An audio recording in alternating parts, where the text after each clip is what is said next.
All right, now we live, we live, we live. Rise and shine, rise and shine.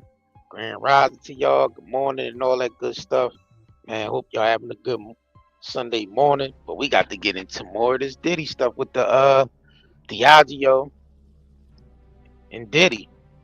Now we got to get into this connection here of how I feel like Diddy was set up.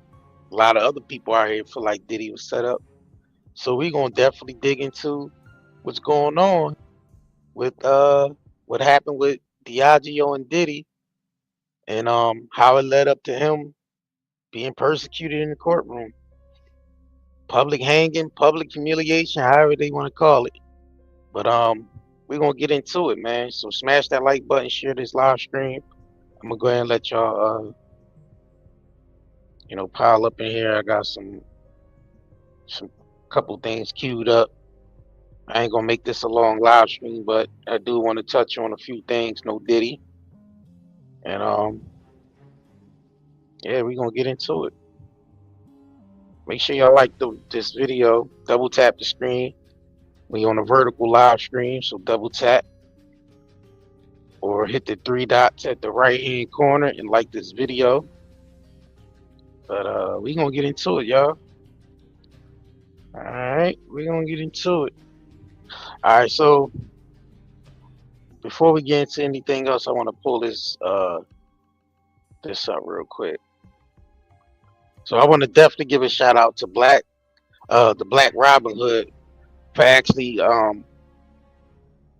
pulling together these basically proof that Diageo, stocks dropped right after Diddy, after that whole Diddy situation in that case. And after Diddy was dropped from the brand, they stocks dropped tremendously. So we're gonna get into that. So shout out to this brother for putting this together. And we're gonna get into some other things that was mentioned by, some journalists and a few other people. So Diddy case wasn't about prostitution, baby oil, or freak offs. It was about money retaliation from Diageo, the parent company of Ciroc and De Leon. Since their business fallout with Diddy, their stocks hasn't been the same. So he's basically showing you the graph of how Diageo stocks dropped tremendously after their situation with Diddy. All right, so about Diageo. So Diageo engages in production and distribution of alcoholic beverages. It's a brand including Johnny Walker. So this is all the liquor that they own: Johnny Walker, Crown Royal, J&B, Buchanan's, whiskey, Smirnoff, Ciroc, and Kettle One vodkas, Captain Morgan, Bailey's, Don Julio, Casamigos, Tanqueray, and Guinness. The firm operates through the following segments: North America, Europe, Asia Pacific, Latin America, and Caribbean, Africa supply chain. And let me see. Oh, I see Ireland on here, United Kingdom, Guatemala, Mexico, and well consistent of global. The I see London. Okay, so they pretty much distribute all around the world, basically. All right, so he shows the market cap of Diageo was at 58.17 billion. All right, so year to date performance from 2024, Diageo shares a loss of 8.4% year to date of September 18, 2024, underperforming the broader consumer stable sector up to 10.9% and SP 500 18.1%. The past year performance as of September 2024, Diageo stocks declined 16% over the past year and 28.9% over the 3 years and 52-week range of $119.48 to 161 and 64 cents.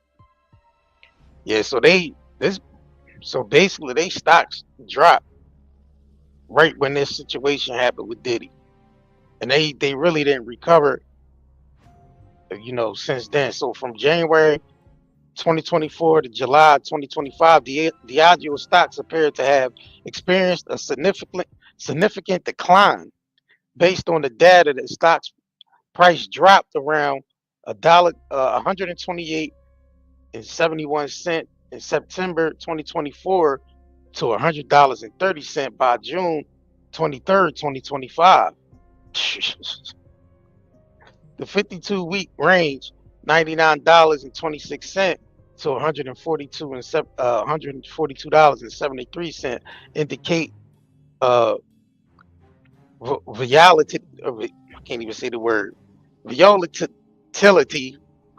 With the stock nearing its low by June 2025, the average price of over the 52 weeks, $120.38, suggests a downward trend from the settlement date. So I guess the settlement date with Diddy, as the stock was trading closer to a lower end of its range. On the London Stock Exchange, the LSE DGE, the share price fell from $1,084.50 by December 2024, reflecting on 26% decline over a year. They stocks dropped tremendously, bro, with this Diddy shit, because Diddy had influence. He was selling a lot of that tequila and that Ciroc. You know what I'm saying? People was drinking that shit worldwide. So, all right. So the legal dispute between Diddy and Sean Diddy Combs Diageo in May 2023, when Combs filed a lawsuit against the Spirits Company in New York Supreme Court in Manhattan. He accused Diageo of racial discrimination, alleging that the company neglected his Ciroc vodka and De Leon tequila brands, treating them as inferior urban products and failing to make a promise investments. The lawsuit claimed that Diageo's action violated an equal treatment and provision to the partnership agreement. Yeah, because they saying Diddy owned 50% of the De Leon. And another thing, they didn't produce the agave for Diddy's tequila during the time he was battling this lawsuit. So it kind of limited his supply of De Leon, and they was only pushing it to the urban community. So Diddy sued them for discrimination. You know what I mean, claiming that Diageo was racial discrimination against him and the brand that he was basically ambassador for. So yeah, he sued. So we all know he sued them, but all right. So let me continue this. So the conflict escalated June 2023 when Diageo announced it was severing its ties with Combs, calling his lawsuit baseless complaints and accusing him of acting in a bad faith to extract additional funds. Yeah, because Diddy was demanding more money because he was representing that brand and it was growing, and he was demanding more money. He demanded more ownership over the De Leon and Ciroc. And Diageo wasn't having that shit. They like, nah, what you I think they tried to claim Diddy only put in $1,000, invested $1,000 in Diageo or the De Leon brand, and then Diageo claimed they put up $100 million.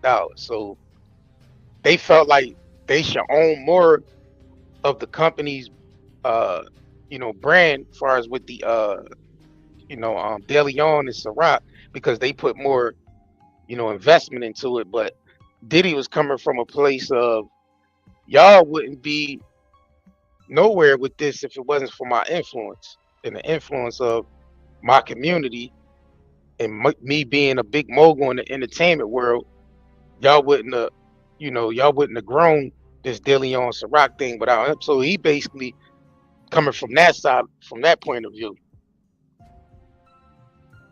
All right, so Diageo responds. Diageo denied the allegations, calling them false and baseless, and accusing Combs of fabricating claims to extort additional funds. In a countersuit filed October 2023, Diageo argued that Combs failed to fulfill his promotional and contractual obligations for De Leon, which they said underperformed due to the management and not racial based, not racial bias. They also claimed that Combs' accusations of racism were strategic move and pressure them into paying him millions beyond uh, what he was owed. So they basically claiming Diddy basically strategically sued them and threw them allegations in there racial basically racism to basically get more money out of them. And that could have been very well so. That could have been very well so, cause at that time Diddy felt like shit. I'm bringing y'all stocks is up because of me. Without me, y'all stocks wouldn't be nowhere. So he felt like shit. I need more money. I think at the time they was paying him like 60 million a year, and Diddy wanted more money. He basically like shit. I need to see 150 million a year because I'm bringing in all the goddamn customers. All right, so this is what I want to get into. So Sean Diddy Combs racial discrimination claim Diageo um, filed in May 2023 in New York Supreme Court centered around the allegations of Diageo marginalizing his Ciroc and Vodka de Leon tequila brands due to racial bias. Here's the key to the details in the claims. Neglect brands as urban products. Combe alleged that Diageo treated Ciroc and De Leon as black brands. Well, this nigga, hold on though. But this nigga was screaming that shit at his crib. Black man own this, and he was like pouring out all the other shit, all the other liquor brands that the niggas had on the counter, saying black man don't own that. And then he picked up the De Leon, was like black man own this. So nigga, you marginalized. He kind of marginalized himself after saying black man own this. Like that don't make no sense. So Diageo probably seen that goddamn video and used that shit against, even though Diddy still won the case, but yeah, he was running around screaming, black man own this shit. Black man own this. But nigga, Diageo own that. You ain't own, he didn't own that that De Leon and that Ciroc. He was just the ambassador of that shit. And he might have bought some shares in it, but he didn't own that fucking De Leon and Ciroc. So I kind of understand them marginalize you, nigga, because you was screaming that. You know what I'm saying? All right, so the black brands and urban product limiting their marketing and distribution compared to Diageo's and other premium spirits such as Casamigos, Tequila, Don Julio. He claimed Diageo failed to promote his brand to broader mainstream audience, restricting them to urban markets. Black man don't own that. Black man own this. Remember, he was saying that shit. All right, so breach of equal treatment and provision. All right, so the lawsuit asserted that Diageo violated the equal treatment clause in their partnership with Combs, with a partnership and agreement which required Diageo to treat Combs brand with the same level of investments and support as its other portfolio brands. Combs argued that Diageo underfunded marketing efforts and failed to deliver and promise and resources for Ciroc and De Leon. All right, specific instances in discrimination. Combs legal filing cited instances where Diageo allegedly prioritized white-owned and white-associated brands over this. But Diddy was screaming, "Black man own this shit, though, man." So why would they prioritize when you out there screaming, "Black man own this"? Then they looking at you like, nigga, if you out running around screaming, "Black man own this," then we gonna, why would we market it you to a wider audience? You know what I'm saying? That shit don't make no sense. So Diddy kind of like, man, he shouldn't have said that shit. He shouldn't have said black man own this. because he didn't really own it, so he shouldn't have said it. So he kind of messed himself up with that one anyway. All right, so it said prioritize white-owned or white-associated brands over his. For example, he claimed Diageo redirected resources of Casamigos, founded by George Clooney. Yeah, I forgot George Clooney is the face of Casamigos. All right, so while neglecting De Leon, which Combs and Diageo jointly acquired in 2013. So they did go into a partnership, but Diageo like, well, we put more money up, so we should own more of the brand. So he said also alleged that Diageo executives made racially insensitive, insensitive remarks, including a 2020 comment from the senior executive suggesting Combs' brand was suited for only urban consumers. All right, so the financial impact of that, Combs claimed Diageo actions caused his brand significant market share and revenue. He argued that Ciroc, once a top-selling vodka, suffered to reduce investments, while De Leon struggled due to Diageo's refusal to fund expansion efforts such as increasing production and securing wider distribution. So that's why Diddy. Matter of fact, I got the video queued up when he did the revolt uh, shit, and he was speaking out against Diageo. That's when he was saying, you know, us as billionaires reach a certain level, and there's still war at the top. There's a whole nother war at the top and all that shit. So I do have that queued up, which I'm gonna get into next. Um, Additional allegations. Oh, in October 2023, Combs amended his lawsuit to include claims that Diageo retaliated against him for raising concerns about racial bias.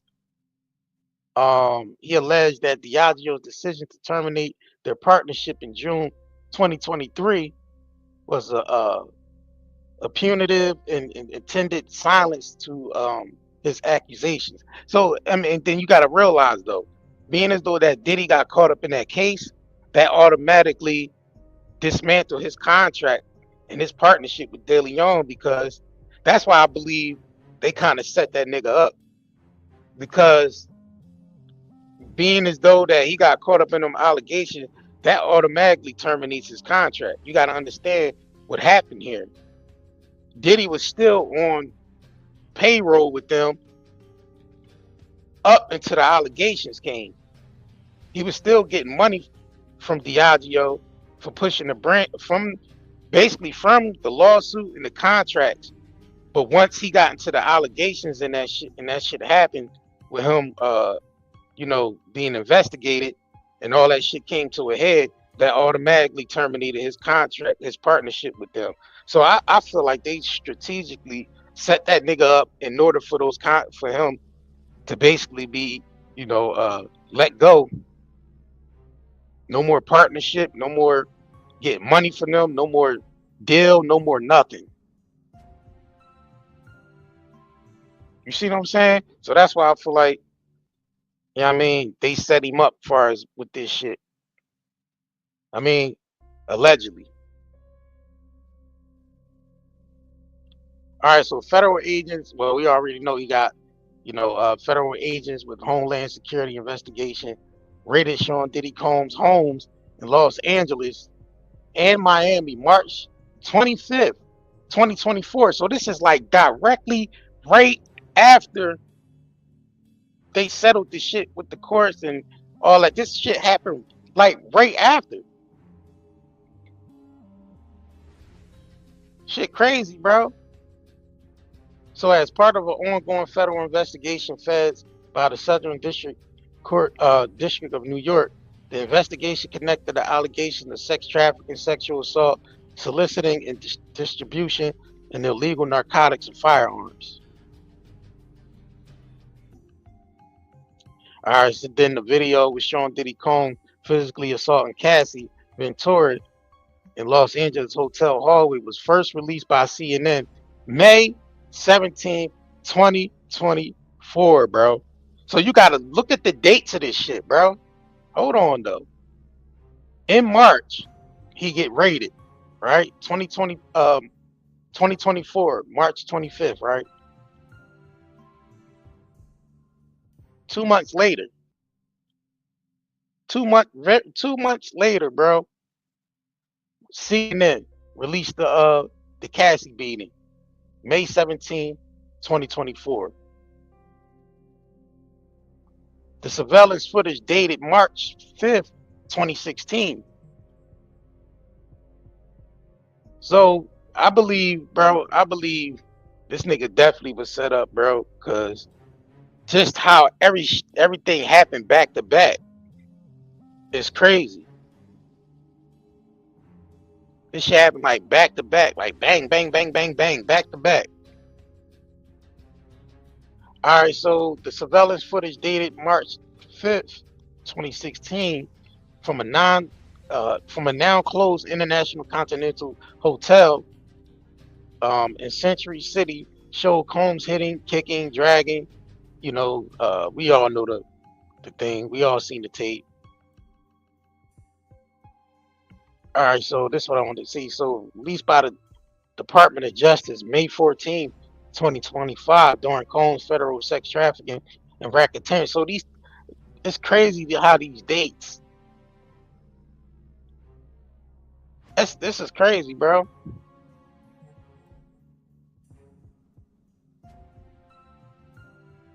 So the Department of Justice on May 14, 2025, during Combs federal sexual trap. Like these dates, like you can tell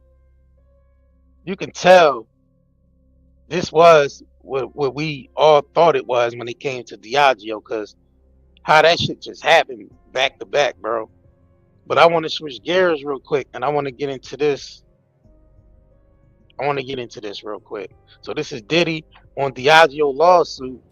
Might be the reason they had a target on his back. So we're gonna get into this. This was Diddy at that Revolt Summit thing, basically breaking down the case and all that shit. So let me know if y'all can hear this. I'm gonna get into this shit. Now, let's get into this. Let me know we good on sound. Diageo situation, right? So I want to talk about the relationship with Diageo. So this lawsuit that you brought against them, right? People might not know, but I think Pharrell was the actual first one to sue Diageo, and it was for unfair treatment. So you had a historic relationship with them, 15 years, going back to Ciroc, DeLeon. I never even heard of Ciroc until you started doing the commercial. All right, so the only difference is that when Pharrell sued them for discrimination, he was just suing them. He wasn't demanding more money out of Diageo. See, Diddy pushed the button by suing them and demanding more of the revenue, because he was, basically saying, all right, well, I want more ownership over this shit. So Diddy pushed the shit a little further than Pharrell pushed it. So that's the difference. So let's continue. Commercials blew. I need y'all to double tap this screen to like this video too. So let's put out the water. Then you had DeLeon, and everything looked like it was on the up and up, owned by a black man and all that. So a lot of people was confused when the lawsuit came about. You shared some information with us when we came to your house that we wasn't aware of. So can you really talk about that? Because I think it's a very interesting case study for entrepreneurs to understand. Definitely. The situation's in the courts now, so I'm gonna share with y'all what I can. This is all public record. But basically, I was called to have a meeting with Diageo, and they knew that I was kind of killing things in the culture, and they were trying to fix their diversity problem. And through that, a meeting was set up, and I told them, I want to be an owner, that I have these ideas from promoting parties at Howard, just remembering that I would always get the door and never get the bar. And so I said, I have aspirations to have black-owned brands owned by black people behind the bar and a part of your organization. They're the biggest distributor of spirits in the world, biggest maker of spirits in the world. So we get a test project. I'm looking at their portfolio. And they say we could start something from scratch. But I'm looking at their portfolio, and I remember one night I was having a great time with Ciroc. I had some Ciroc. It was made by grapes. And I remember, having just such the greatest time. And so the light bulb went off in my head. I said, I don't want to wait and develop nothing. Let me show you what I could do with Ciroc. Let me show you how I could turn your revenue around. They were losing $40 million a year. And I went and turned it around and took it to 2.6 million cases from 40,000 cases. Okay. And so this is something that's never been done. Clap it up for that. So 15 years later, even though And that's why Diddy felt like he needed more ownership, because he did turn that around, and they stocks went up. So he felt like he should own more of the more of the DeLeon and Ciroc shit. Just had on that the basis success, of that. I was always fighting for Ciroc not to be pigeonholed, not to be pigeonholed as a black brand, not to be pigeonholed as an urban brand. I already went through that. I went through that with Sean John. They put me in the urban section. I had to go and disrupt the fashion industry, pull up on Fashion Week and show them what that black excellence swag is about. And that's what we did with Sean John. And so with Ciroc, it was the same thing, get into the spirits industry. No matter what industry I went into, I always came up against this ceiling that they just wanted to keep me in the colored section. I would say for businesses, you have white only business, just like you have white only bathrooms back in the days, and you have black only business. And so my fight is to always make sure that we could just do business. I want to be treated equally like anybody else. And so that's what the fight is about. And it's not me just fighting for me, I'm fighting for us. Because whatever bar I set, y'all have to come behind me on that bar, and I want to make sure that it's right. So that's what the fight is about, simply put. And the last things, to make it clear, was with DeLeon. I still own DeLeon, okay? So with DeLeon, I sent my people. Before you tell the story about that, just talk about the process of getting DeLeon, right? Because it was you proved yourself with Ciroc, and so now there's an opportunity to create something else. With a lot of, first of all, corporate America is made and built for white men. So when you're going into corporate America, usually your entryway is to help them with a diversity problem. But at the end of the day, you want to be able to open up doors. Sometimes you got to take that opportunity and get in. And so that's what I did with Ciroc. But I told them I don't work for nobody. Everything in my portfolio I own. So you guys have to know my ultimate dream is a tequila. But I was like, I really love tequila. This was before the whole tequila craze. So it's like you make a deal. You make a deal like, I'm going to advance this for you so then we could be good partners and you could give me what I want, which is my opportunity for me to own my brand and to be able to build generational wealth for my kids and my people. And I just need the same 24 hours as y'all giving everybody else in your portfolio. And I couldn't get that. I had to send my people down to Mexico.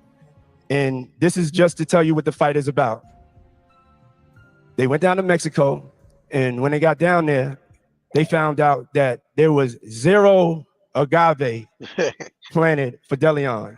So there was no plan for us to be successful.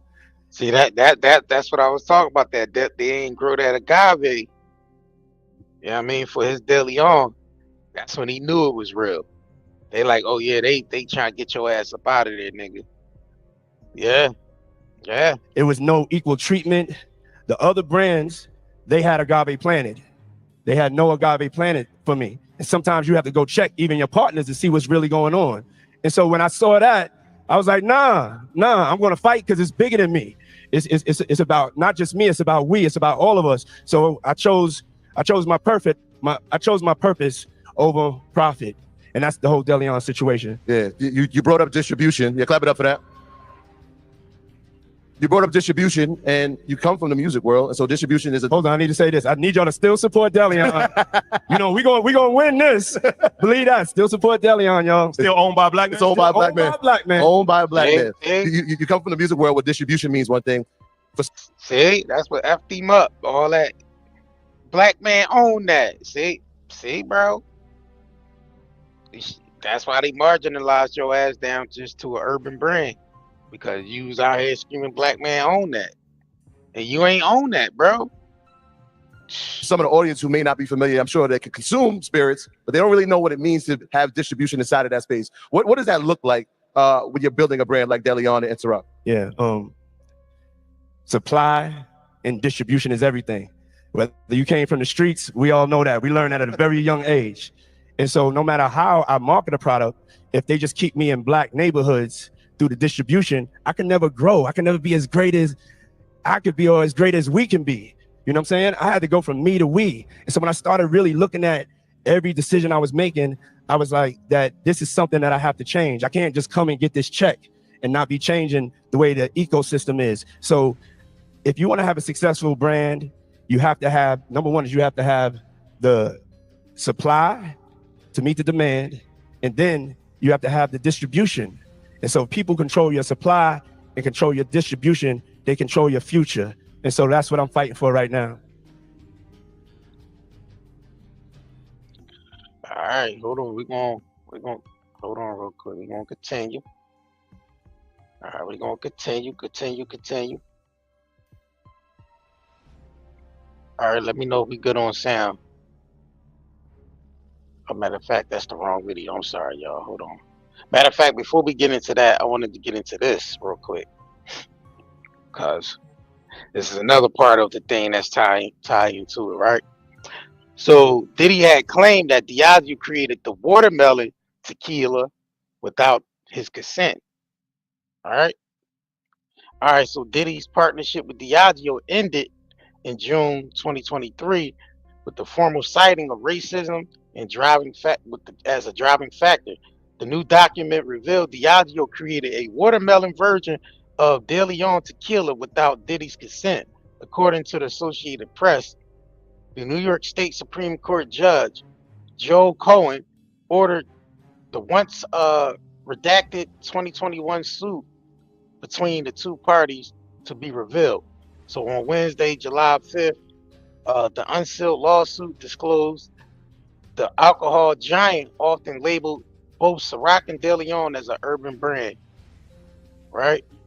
All right, so the Harlemite suit claimed that Diageo issue a watermelon flavored De Leon option, acting against the constant disapproval. Combs warned the company to be careful with watermelon and the racial implications the fruit carries with black people. So yeah, so he basically said that Diageo created a watermelon flavor, which is some marketing shit, because they think all niggas just love watermelon. And even though we do listen, watermelon is the most, you know, fruit out there that's highly, nutritious and all that, right? But we all know the propaganda against black folks with the watermelon shit, right? So he basically said Diageo created a watermelon brand without his consent. And that's some marketing tactic shit, because they think all niggas just love watermelon and shit like that. So they wanted to create a watermelon brand behind Diddy back, push that shit and profit off of that. The profit off of black folks. So Diddy probably was thinking like, nah, y'all gonna create a watermelon flavored Ciroc and cut me out the deal. Cause I believe Diddy still would have went with the watermelon flavored shit, but they cut him out of it. So he felt like, nah, y'all can't push this watermelon brand on my people without me. You know what I'm saying? So yeah, and I didn't even know that shit. I didn't even know this. I did, me researching and digging and shit for this live stream. I came across this article because I don't remember nothing about Diddy complaining that Diageo created a watermelon brand without him, because there's so much shit that came out about this case. So yeah, I mean, I didn't catch everything, but yeah, he said they created a watermelon brand basically targeting black folks so they can, up their stocks and basically cut him out of that shit. As far as with that move they made, you know what I'm saying? So yeah, he said he told him to be careful with the watermelon racial implications that the fruit carries with black people. However, Diageo responded to the Bad Boy founder claims, calling the attention to his endorsement of Ciroc Summer Watermelon. His attempt to recast the following discussions regarding the innovations of the De Leon for De Leon is his entire suit. Disingenuous and self-serving, Diageo said in a statement. So they basically saying, nah, Diddy, you know, uh, basically, this is just about him wanting to be in control of that watermelon Ciroc thing. You know what I mean, and Diddy feel like shit. You targeting my people with the watermelon flavor shit. I should do that. That's how he felt. But all right, we're gonna get into some more shit, man. Let is sponsored. All get one buy one pack of CBD cigarettes or pre-rolls, get one free. So make sure y'all head over there and support the brand. Support 90dayherbals.com where we sell all high quality natural products. You know what I'm saying? That's what keep us going. We ain't sponsored by no corporations and no other brands or none of that shit. We sponsor our own shit. So definitely make sure y'all support the shop and we ship out fast. And shout out to y'all that been putting these orders in. You know what I mean? We packaging y'all shit up and will be shipped out this week. Shout out to y'all, man. So we're gonna get into some more. We're gonna get into some more shit of people, other journalists breaking this shit down. So I want to get into Valuetainment. Yeah, I mean, he did a very good breakdown of Diddy pissing off no Diddy pissing off, you know, Diageo. So I wanted to get into this real quick. This is Valuetainment, title pissed off the wrong people who taught Diddy everything he knows. So let's go ahead and get into this. Let me know if we good on sound. Let's rock and roll. Hold on though, I need y'all to double tap that the screen to like this video though. Cause them likes ain't looking good. We need you to get them likes up. You know what I'm saying? Come on now. Some very strange things are going on with Diddy's case. Let me explain to you why. Think about what happened with Ghislaine Maxwell, who was a lead prosecutor. The same person that when Epstein was being held accountable was the same lead prosecutor that is now with Diddy. This person has been the lead prosecutor for all three of them. What do you think is going to happen with Diddy? Is Diddy going to be O.J. Simpson 2.0? You know, he's going to go free and nothing's going to happen to him? Slap on it. However, we couldn't find anything so far when we're looking at the case with Cassie Ventura. What do we know? We know the fact that he hit her. We've seen the videos. We know the fact that the freak-offs were taking place, that he was hiring people from Craigslist, that he was paying them $1,500 to $6,000, depending on how well of a job they were doing performing. With her, she would have to do some really nasty things, drink, urine, all these weird things that they have in the documentation. He would put a mask on, so when the Craigslist person would show up, they didn't know who he was. She would put a wig on. His nickname was Frank Black, and her nickname was Jackie Star. All this stuff we know already. But then you see text messages. I can't wait for the next freak off. I can't wait to have your child. I can't live my life without you. Is this leading to this guy being... Yeah, that's another thing, bro. I don't know who he was. She would put a wig on. His nickname was Frank Black, and her nickname was Jackie Star. All this stuff we know already. But then you see text messages. I can't wait for the next freak off. I can't wait to have your child. Yeah, that's another thing with the Cassie shit, bro. The text messages and all that shit that was exposed during the trial, bro, just made Cassie look crazy as shit, bro. I can't wait to have your baby. I can't wait till the next freak off. Like, bitch, you know damn well you was with the program 1,000%. And that is like, come on, bro. Come on now. Can't live my life without you. Is this leading to this guy being innocent? All of this stuff we got going on here right now. Or maybe he pissed off the wrong person. Maybe he had this incredible protection from the top from some very, very powerful people that maybe he offended. Who knows? All of a sudden, like this happens. We're going to talk about that today.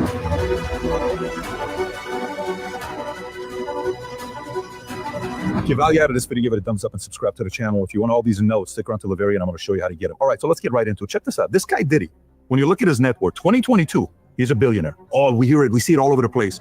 Today, net worth roughly $300 million, $400 million. His net worth, if you look at it, was a lot of spirits. 70% was spirits, $700 million. 50 million was private investments. Then you see 75 million cash, 100 million real estate and collectibles, 75 million catalog and intellectual property. Go to it right now. Only $150 million is spirits. He lost $550 million there. Cash is lower and a bunch of other things are lower there. So what happened? And he played out all that money for them lawyers. He said he didn't pay like over $200 million just to the law firm to represent him in this case. So a lot of that shit definitely went towards him losing the brand deals, mainly losing the brand deals, and then having to pay pay the law firm to represent him. Happened during that time when you think about his net worth? By the way, when you compare him to some other people net worth wise with Jay-Z, Dre, Diddy, and Kanye, this is what it looks like. Blue is Dre, orange is Jay-Z, green is Diddy, and purple is Kanye. Look what happened here. So Jay-Z keeps climbing. In 2011, he was roughly 450. Today he's $2.5 billion. Dre goes from where he was at $150 million at the time. He's worth roughly $980 million today. Diddy goes from 450, same place, 2 billion down to 300 million. And then Kanye goes from wherever he was. You look at the report today, you'll either see $300 million or $2.77 billion, depending on who's doing the audits. Forbes says $300 million. Okay, so let's go look at the Ciroc deal, what happened. So Diddy in 2007 does the Ciroc deal, which is a partnership with Diageo to revive Ciroc vodka, taking a 50-50 profit sharing role rather than the standard endorsement as brand manager. Man, that shows you right there, them niggas ain't no real billionaires, because if that shit could be taken away from them niggas overnight, then that just shows you they have really no ownership over anything, and that billionaire shit is a facade. Because they only billionaires because they of the endorsements, and they being put in position by people that's above them. So that shows you right there that they could snatch that shit from them by the blink of an eye. That shit is given. That billionaire status is given to them.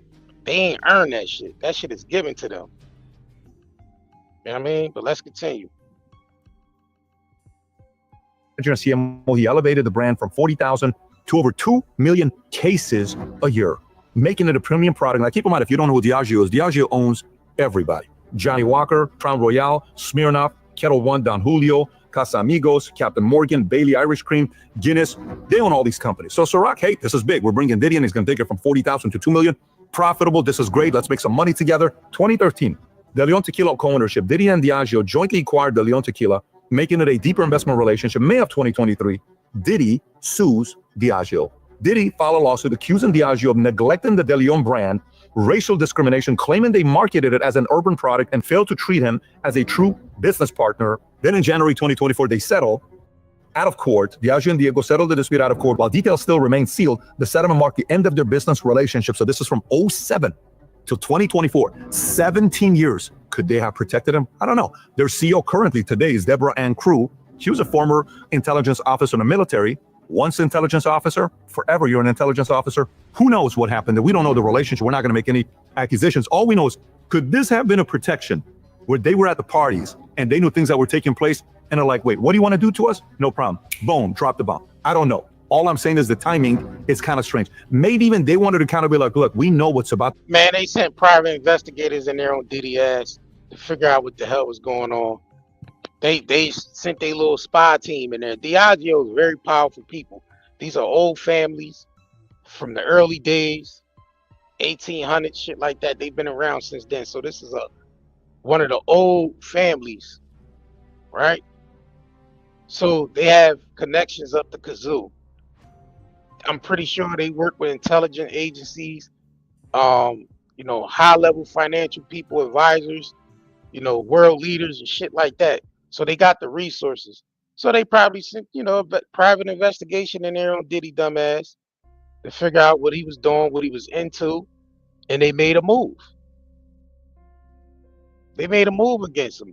That's why I believe that they set him up, because being as though when you catch these type of allegations and charges, that automatically cancels out your contract with them. Because you gotta realize Diddy was still, even though he was out of a partnership with them, he was still collecting money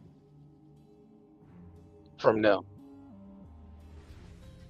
He was still collecting millions and millions of dollars from them because, he was still, tied into certain contracts and shit with them that they couldn't cancel. They had to basically let the contracts and shit run out. But being as though if they can get him on charges of sexual assault, prostitution, shit like that, that automatically cancels out his contracts. That's why I believe them niggas made a move against this boy. Hey, allegedly. But let's continue. About to be dropped on this guy. We want to have nothing to do with you. We're out. Here's some money. You stay quiet. We'll pay you, but we want to get out of here. The only thing at the time is kind of crazy is January 2024, they settle. 2 months later, remember what we're sitting there doing and minding our own business? And you hear March of 2024, the feds are raiding Diddy's Miami home and his LA home. For what? What are they trying to get? And you saw them pulling out all these boxes. What's going on over here? Federal agents raided his Miami and LA home, seizing 90 terabytes of digital data. What do you take? All that pulling boxes out and all, they ain't find shit. Nothing. Wasting tax money, but wasting taxpayers' money with this dumbass case. They ain't find shit. All that pulling boxes out, and or if they did find something, they didn't, you know, because maybe who knows, Diddy could have had some powerful people on tapes and shit like that that they ain't want the public to know about. So they could have found shit and just withheld some shit. But we know they released that goddamn Cassie tape as a strategic move on Diddy's character to basically in the public to make the public, you know, you know what it does. Triggers people get emotional about it. Then they start saying this nigga's guilty already before he even get in the courtroom. So they tried to make public opinion lead this case, which would they thought it was going to persuade a jury in the courts to go along with what the public was thinking. But that ain't how that shit went. That ain't how that shit went. The jury's like, well, there's no evidence here of sex trafficking. There's no evidence here of you know what I'm saying, arson. You know, there's no evidence here of you know, RICO, but they found him guilty on transporting prostitutes against state lines because that's what he was. I mean, it was evidence there.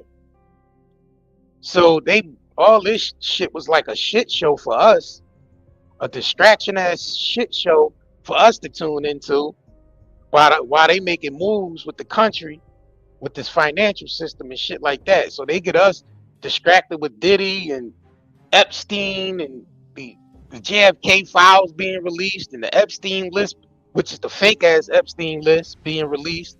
They get us paying attention to all this shit while they over there in the goddamn Capitol, down in DC at the Capitol, making moves, signing in bills and shit, financial. Yeah, I mean, changing this whole financial system over. And they just keeping us distracted with this shit, bro. You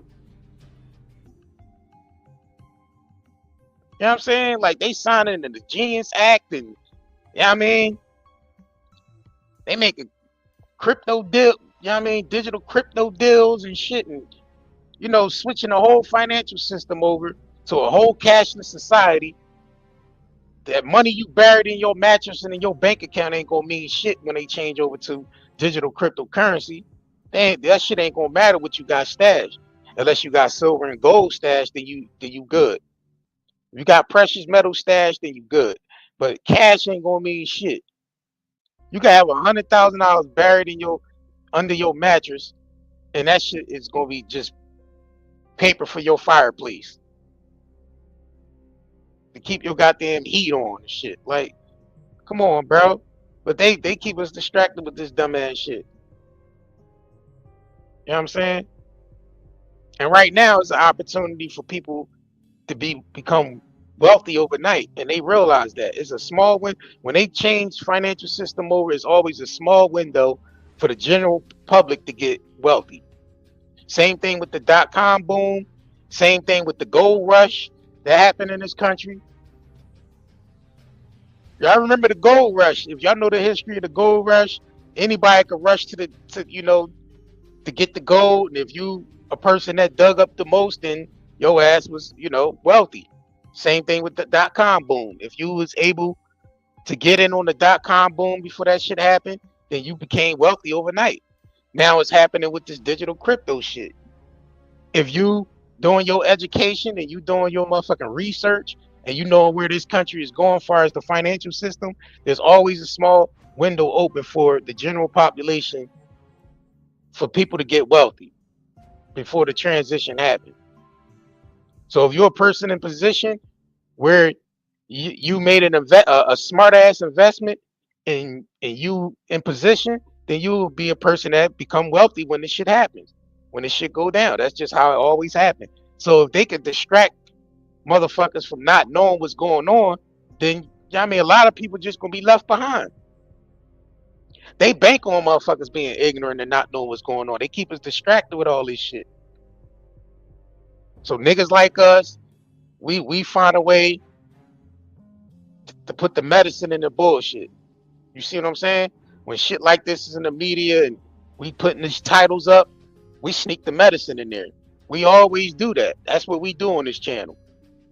But like, all right, why are they so hung up on this Diddy shit all damn day? Like, well, how the fuck did they get us to pay attention to this shit all day when we know it's the real traffickers is out there. Real traffickers. And we talking about people up on the higher part of the pyramid that's doing real trafficking, real human trafficking with children, women on a daily basis. Catholic Church, they on some goddamn pedo shit for centuries. And all they do is get to pay hefty ass fines and hefty ass lawsuits, and they get moved around.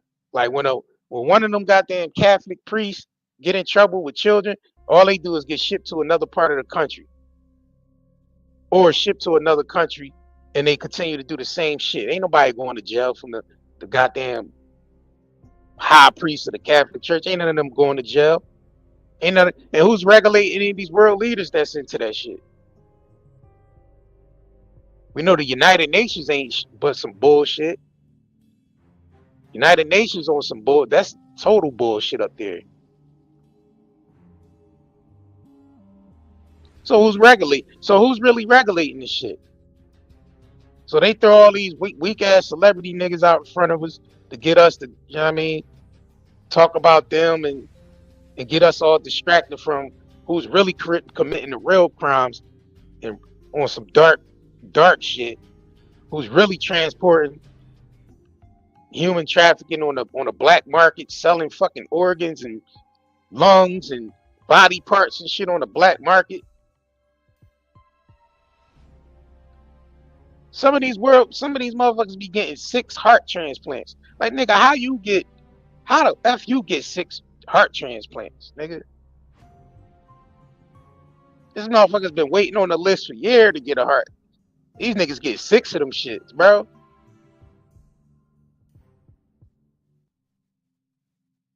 How the higher up niggas get 6 heart transplants, bro? That shit crazy to me. So that just lets you know where this shit is at, bro. I mean, and the thing is, we talk about this shit because the celebrity shit tie into it. So we have to talk about that, but it's deeper than that. It's deeper than just these celebrities being shown to us and put out in front of us by mainstream media and these propaganda ass machines showing us, oh yeah, this person is sex trafficking or this person is being sued for sexual assault. And like, come on, bro. We know some real higher up people, especially the people that was on that real Epstein list, that would never see a jail cell or anything ever in their life.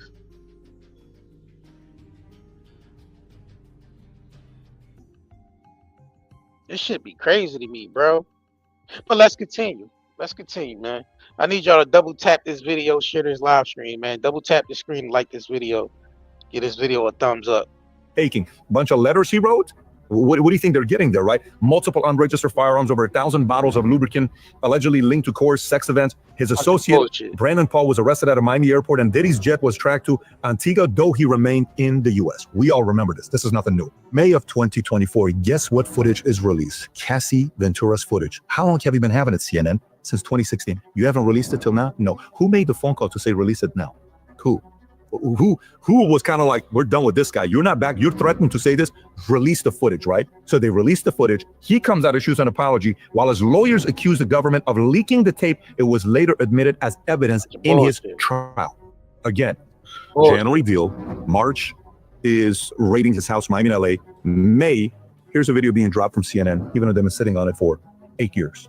September 2024, book is released, Kim's Lost Words, which, by the way, there's a lot of speculation with this thing here, so whatever I'm reading is not necessarily 100%. It is there, it is not there. The alias they use on who wrote the book is Shanti Millwood, which is an alias for Tupac, which is kind of weird. Why would you use that? This book appeared on Amazon, allegedly written by Kim Porter, accused Diddy of abuse, misconduct with minors, Porter's children. I feel like that was another distraction, y'all, with that fake ass book and all that. Even if it was real, why it comes out during the time Diddy's being prosecuted? Y'all gotta see this type of shit. That book could have been out any time, but they wait to put it out when this nigga's being prosecuted. That don't make no sense. Y'all could tell this shit was all planned. You mean to tell me niggas held on to this book for years and nobody made a move to put it out, but they wait till this nigga get prosecuted to put a book out? Like, y'all niggas could have been put that shit out. That Cassie tape, that shit could have been put out. They had it the whole time, right? This shit be wild to me, bro. Yeah, this shit be wild, bro. Like, that be just making you, you know what I mean? Things that make you go, on some Arsenio Hall type of shit. You know what I mean? Things that make you go, Like, y'all could have been put that book out and all that dumbass shit. That's why I know that book probably was faking in a goddamn $3 bill. And even if it was real, why is it being put out during the time this nigga facing criminal charges? Makes no damn sense. Denounced it as fake. Investigators revealed the real author was Chris Todd, who claimed he compiled the book from a mysterious flash drive. Amazon removed the book a month later in October. So September last year was a rough year for him because that's when the lawsuit comes out and he's arrested and indicted on federal charges, racketeering, conspiracy, sex trafficking by force, and transportation for prostitution. The indictment claimed he ran a criminal enterprise from 2008 to 2024. He pleaded not guilty and remained jailed at MDC Brooklyn, where his bail offers was up to $50 million, was rejected. Then all of a sudden, October, wave of lawsuits come out, okay? Attorney Tony Busby filed numerous lawsuits against Diddy with over 120 cases. Planned allegations span sexual abuse, drug, and coercion, often tied to industry events. Some suits implicate third parties, including Marriott International, for allegedly enabling the abuse. Like, you allowed for this to happen and you knew it was taking place. Then it comes to today, May of 2025, the trial begins. Okay, so what is he being prosecuted for? You got charges for racketeering, conspiracy, sex trafficking by force, and transportation for prostitution. That's what's taking place right now. What is he not being prosecuted for that he's been allegedly accused of doing over the years? For example, sexual abuse of minors ages 9 to 17 in the 90s, 2000 civil suits. You know what happened? Likely barred by statute of limitations or lacked sufficient criminal evidence. Gone. Murder, blackmail, and surveillance claims, Kim Porter, drive leaks, highly speculative with no verified forensics or corroborating evidence. Gone. Arson, alleged car bombing of Kid Cudi's vehicles, alleged by Cassie, but not supported by public documentation or prosecutable evidence. Gone. Civil allegations from 120 accusers, many told unverified and not investigated fully. Some may still be under review, but right now we only know about 4. So this is one part that we got to be thinking about, because a lead prosecutor can determine whether your crime is going to be bigger or less, more scrutinized, and people are going to be looking at everything or less. I mean, if you think about President Trump, right, in New York, you have the case that came out with Stormy Daniels, hush money, that could have been civil. Whatever the number was, $125,000. Didn't need to be criminal. He's a convicted felon, but the guy that was a lead prosecutor was a guy named Matthew Colangelo, and guess who's the one that appointed him? DA Alvin Bragg. And who's Alvin Bragg? You think Alvin Bragg loves Trump? No, they wanted to make him a convicted felon to just kind of destroy him. In this case, is the complete opposite. Who the lead prosecutors were Diddy. It used to be Damian Williams, who was the lead prosecutor until he resigned in December of 2024.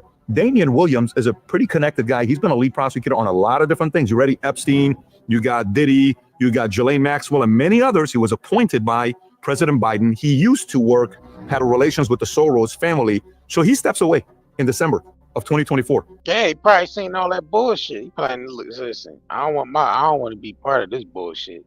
Y'all ain't got nothing on this nigga Diddy. Y'all trying to you know what I mean? They trumping up the charges. That prosecutor probably like, man, I don't want no parts of this shit. He said, I'm not going out. My career ain't going out on this type of shit. Hell nah. That prosecutor got the hell out of the way. He said, hell nah, I ain't going out like this. Y'all ain't gonna mess my goddamn reputation up trying to go after this nigga and y'all ain't got nothing on him. And then they was doing all this sneaky ass shit. Like the prosecutors was sending people to raid the cell and doing all this shit without the judge even knowing. Like, y'all ain't even get permission from the judge to go raid this nigga's cell. Y'all just doing extra shit. Y'all F this case up. Yo, the prosecutors F this case all the way up. The feds helped them because they investigated them, they ain't had shit on them. So that makes me think that somebody sent them people against Diddy. Sent them people at Diddy. Because all that shit they was claiming, that you gotta realize all the shit that was being said about the nigga before in the lawsuits before he was prosecuted, him saying he was messing with minors and shit like that. If the feds had that evidence, don't you think that would have been the first thing on the goddamn docket? Him messing with children, and they really trying to put him away. That would be the first thing on the docket.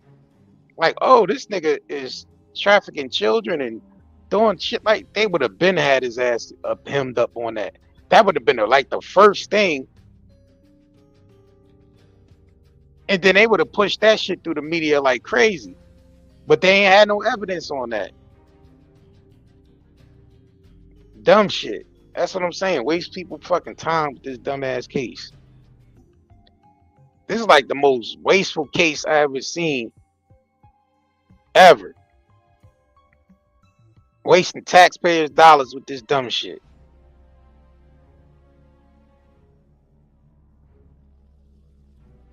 Yeah, people been saying exactly. Like, you think the feds will let that nigga skate by on if he's being accused and there's evidence showing that he was trafficking children or messing with minors?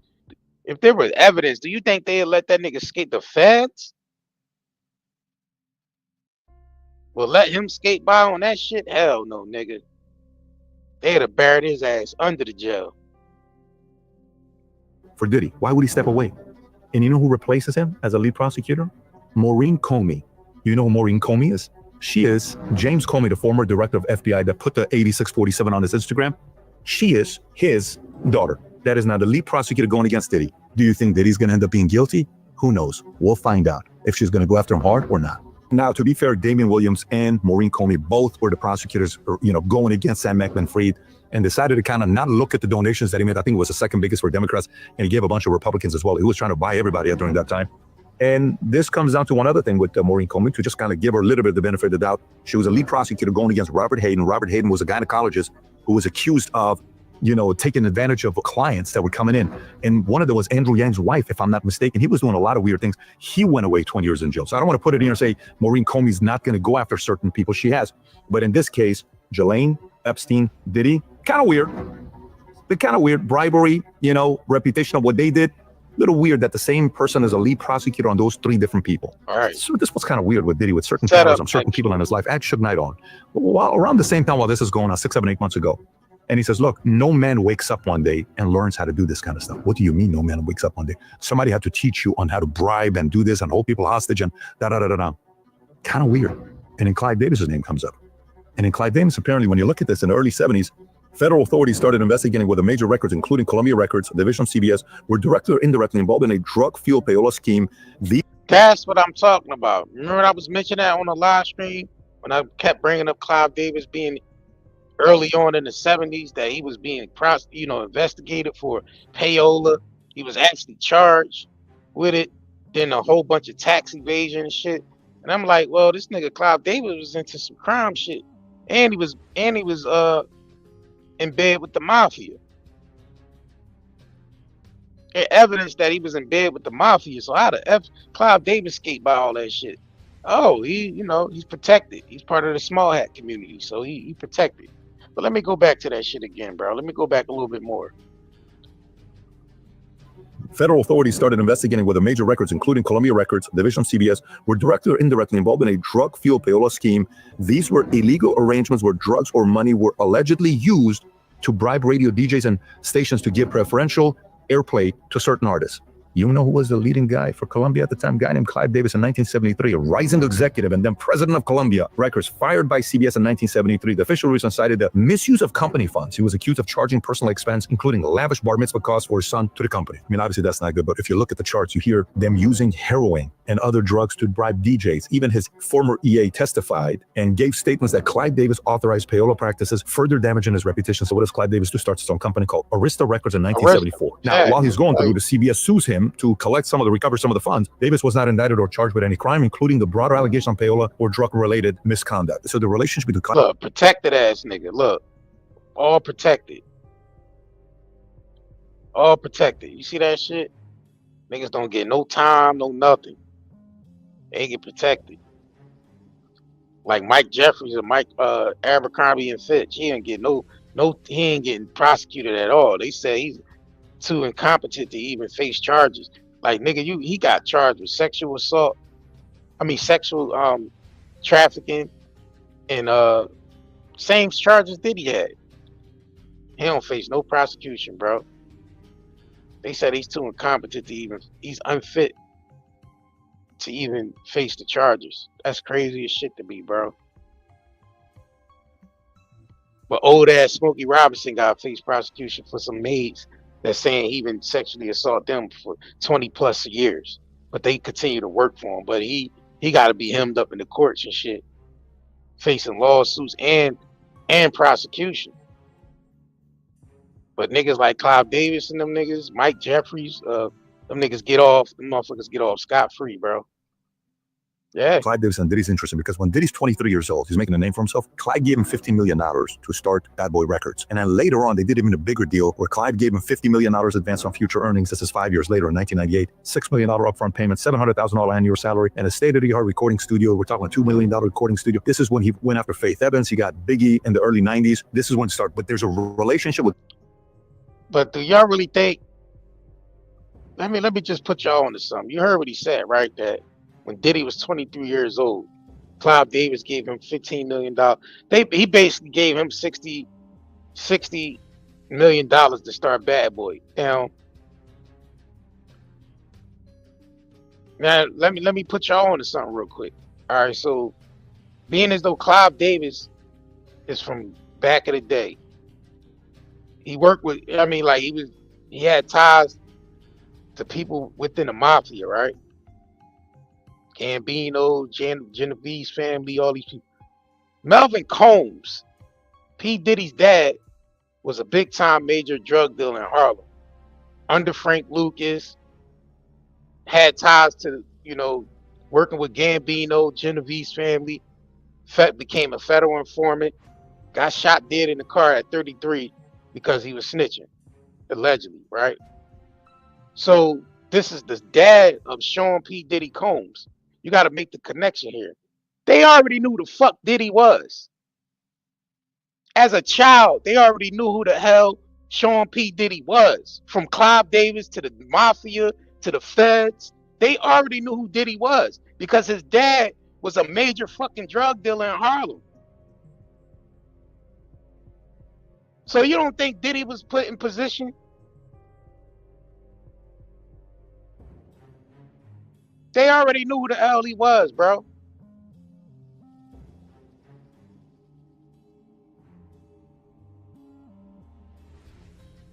So my thing is, these feds, I don't know what the hell happened between, behind the scenes, like we all just, speculating that it was the Diageo thing, but that shit might go a little bit deeper than just the Diageo shit. For the fact that they already knew who he was through his father and through his mother. So it could be some other shit.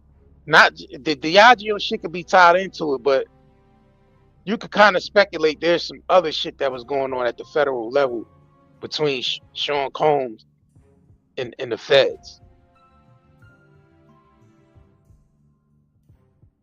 And a lot of these high level efforts work with the feds. I mean, not to just bring this up, but that the CEO of Rock Nation, what's his name, Desiree Perez, was a federal informant and turned in 2 cartels, and she became CEO in partnership with Jay-Z at Rock Nation. So a lot of these motherfuckers be having ties to federal. To the feds, bro.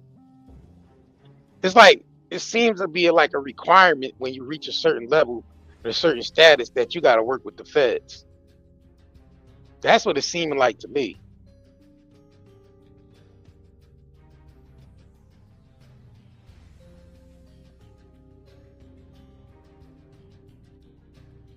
You know what I'm saying? Because then it makes you think back on how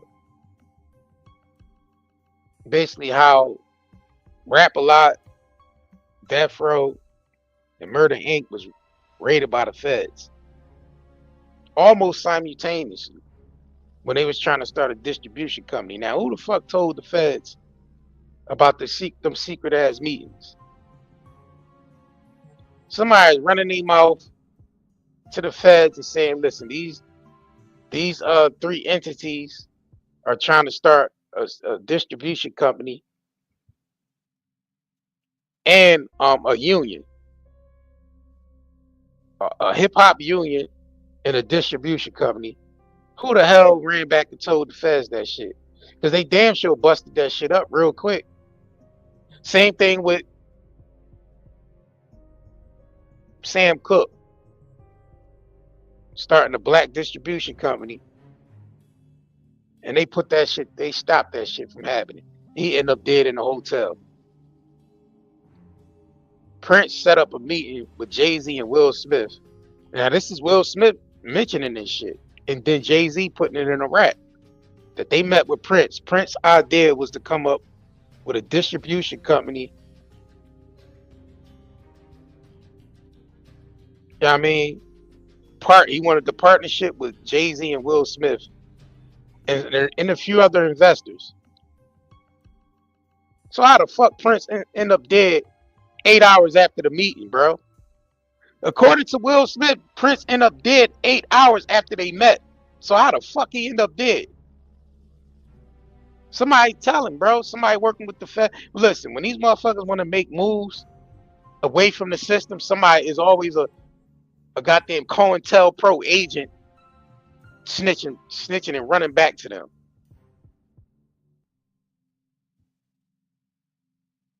According to Will Smith's account, when he did the interview, he said him, Jay-Z, and Prince talked. 8 hours later, Prince ended up dead at his house. How the fuck he end up dead there? Like 8 hours after a meeting. Shit don't make no sense to me, bro. That's what I'm saying. These niggas all work with the feds, bro. All these niggas work with the feds, and that's just how it go. And they be turning on each other. It's like, all right, we need intel on a certain individual that's part of your circle. This black billionaires club shit.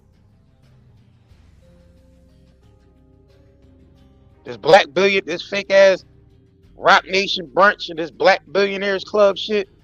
Best believe people are snitching on each other. And that's why Diddy ass became a target. You know what I'm saying? Diddy ass became a target. And not to say Diddy wasn't doing too much, because he was doing too much. And he was arrogant and shit. And he was running his mouth. You nigga, you doing too much, you arrogant, and you running your mouth, and you don't, you know what I'm saying? So yeah, you making yourself a fucking target by just out here talking too damn much. And we always gotta revert back to Tory Lanez cracking the code with the NFT album and then talking too much. Like, you think they wasn't gonna target you after you didn't crack the code and you did some shit before the music industry did it, and then you bragged about it? Nigga, you gonna make yourself a target, nigga. Tory Lanez ain't there on no Megan Thee Stallion shit, bro. And he know he ain't in there for no Megan Thee Stallion shit. He rapped about it on the new album that he dropped from jail. They came after Tory Lanez because he made a move against the music industry before they even made a move. Like, you sold your album on a blockchain, nigga. The music industry ain't even start doing that shit yet. And he did it as an independent artist. Like, he automatically made himself a target, and then he bragged about it, and then basically telling the artists, look, y'all don't need these record companies and labels no more. Y'all can make millions and millions of dollars in a couple minutes just by selling your album on the blockchain. And so no telling what they gonna do with Diddy. They might give him the full 10 years, or they might give him time served and he might get the hell out. But I tell you what, his ass ain't gonna be moving the same. I tell you that. He seen what they doing, and his ass ain't gonna move in the same. And we're gonna start seeing a lot more celebrities in the media on some dumb shit because they need the distraction. So you got Tyler Perry, Fat Joe, goddamn old ass Smokey Robinson.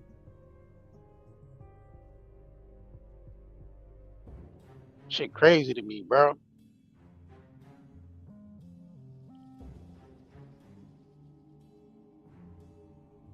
I don't know. Diddy might make a comeback. I don't know. People says Diddy canceled. Nah, there's still a lot of people out here to support him. There's still a lot of people out here that support Diddy.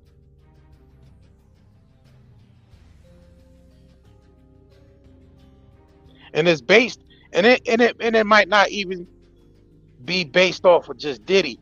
They seeing how crooked the fucking justice system is. And that's automatically gonna make people support on the fact that they seeing how slimy the damn justice system moving. So that's making people like, man, listen, if they could do that shit to Diddy, they gonna do that shit to anybody. If they could do that shit to any billionaire or any celebrity, what you think they gonna do with our asses just being, you know what I mean, just regular citizens. So people looking at the justice system like, listen, y'all doing some wicked shit. And that's making nobody trust them. So that's going to make people support Diddy based off that fact that the system effed up with this case. Not only the case was sloppy, messy as hell, and they trying to get this nigga life just based off being a freak, a control abusing freak. You know what I mean? They wanted to get him life off of being a controlling, abusive freak.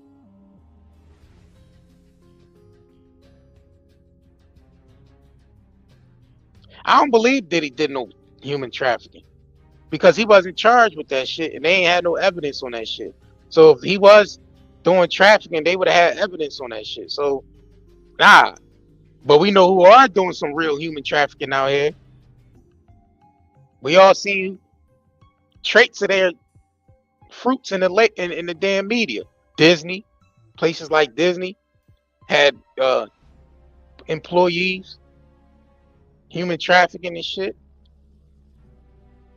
Catholic Church.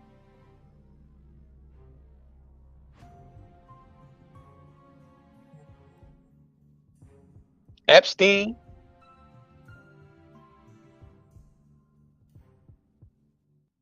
Right.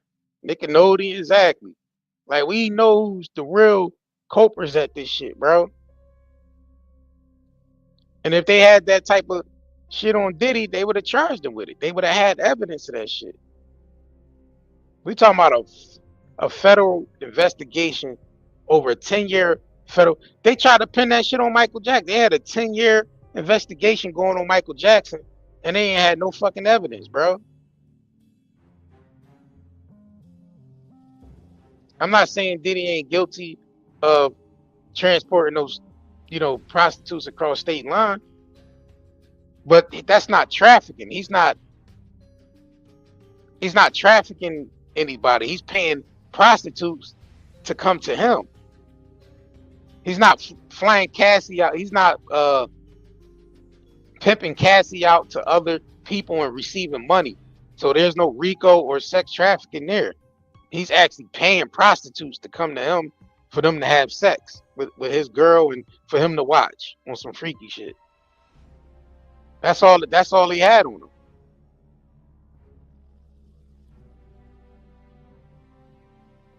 Yeah, and abuse against women. Right. Well, the abuse against Cassie.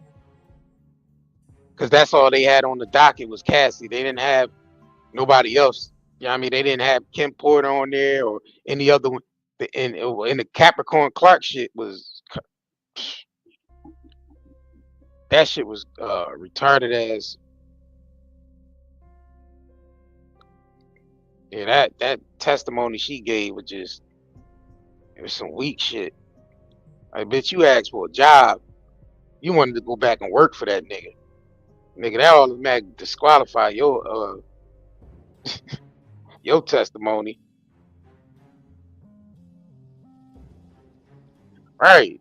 Exactly. 10 years, not one picture of him. Like, that's what I'm saying. Like, the Fed, yo, y'all know when the feds do investigation, bro, they do an investigation.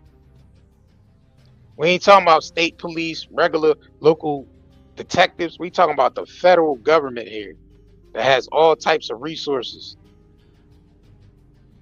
that has informants. You gotta realize these federal agents have informants, people within the inside, and they still ain't have shit on Diddy.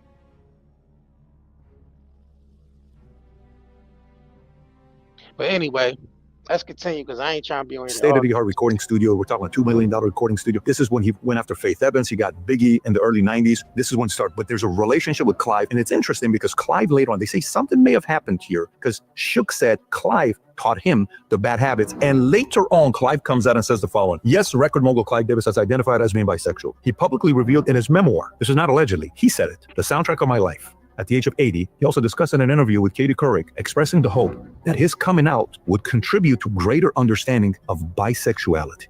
It's Clive Davis. And on top of that, very weird, the principal of the high school that Diddy went to school to. This is like completely crazy. In 1987, Reverend Bernard Lynch and brother Timothy Brady were accused of sexually abusing students at Mount St. Michael Academy in Bronx, New York. While this was happening, the allegations involved the molestation of 3 boys. While the timing overlaps Diddy enrollment at school, there is no public record or indication that he was among the victims, and no one knows the 3 boys' names. So Yeah, Diddy was going to that school at the time that they was up in there, you know, fondling children and shit.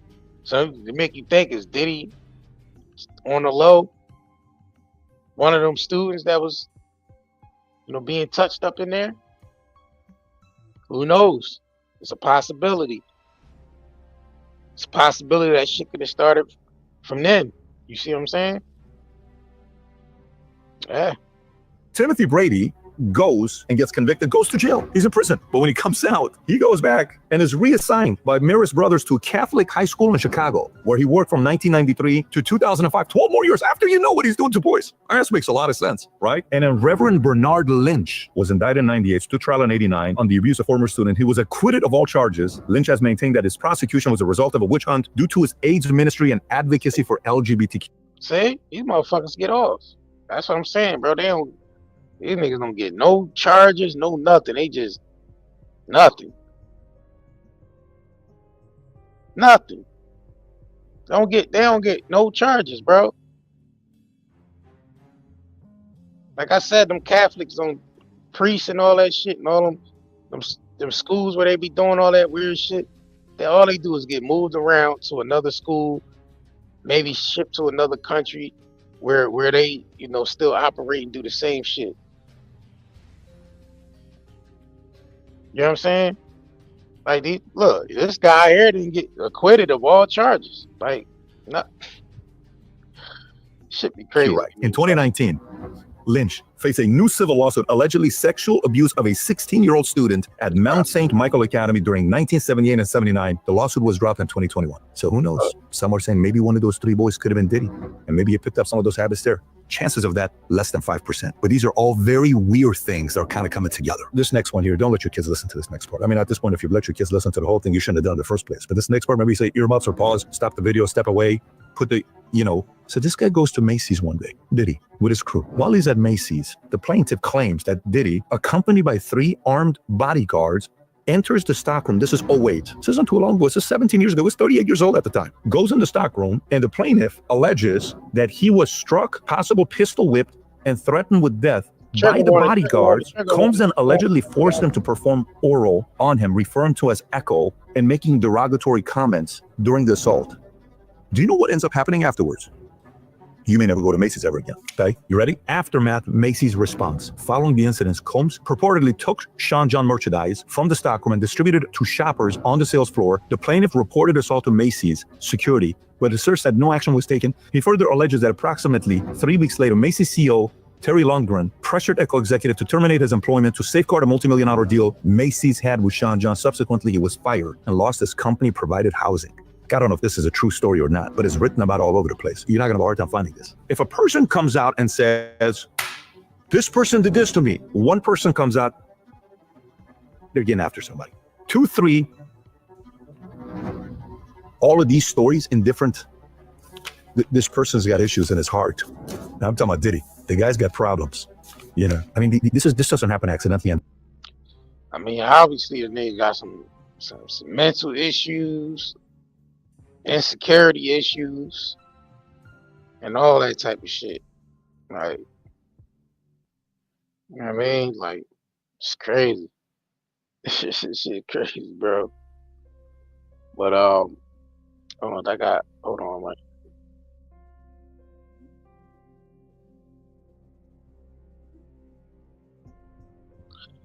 All right, I think that's let me see. I think that concludes this live stream, y'all. All right, this video is sponsored by 90herbals.com, man. Make sure y'all double tap the screen on this live stream, share this live stream.